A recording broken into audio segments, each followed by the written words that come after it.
母さん出よう家出よ危ない持った携帯持った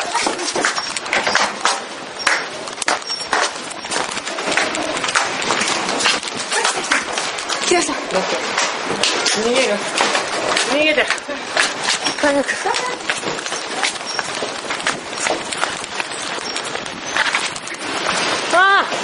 母さん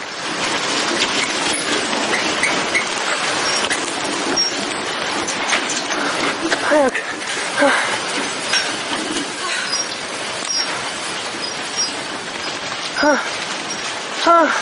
入液大きいや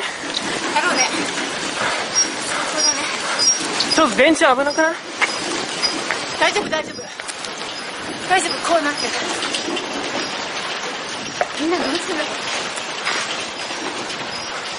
私たちわかんない卵食べてる大丈夫まだ入れてる入れてる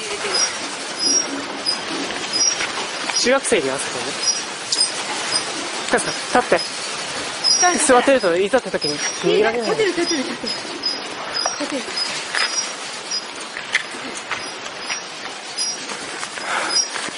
ひどいこれまーちゃんたち大丈夫電話するすぐに待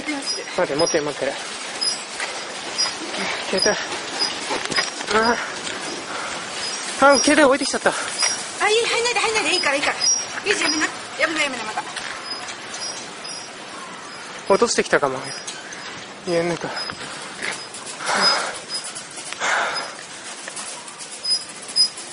話してるね携帯基地やられたかも大丈夫まだ今卵持ったままで寒くて何も持ってない今携帯だけ持ってさ携帯だけ持ってきたでも家のものみんな倒れてきて私は牛も全部ほとんど倒れちゃって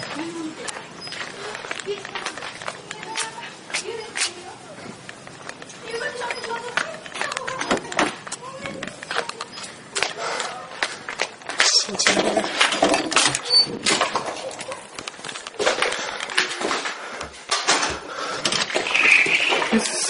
家具が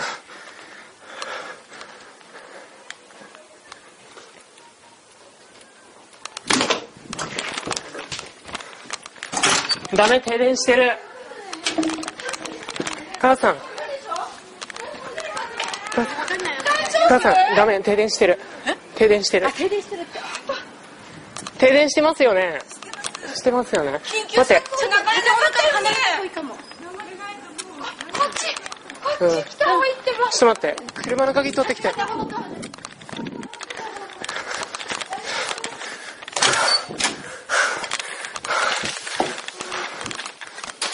つかない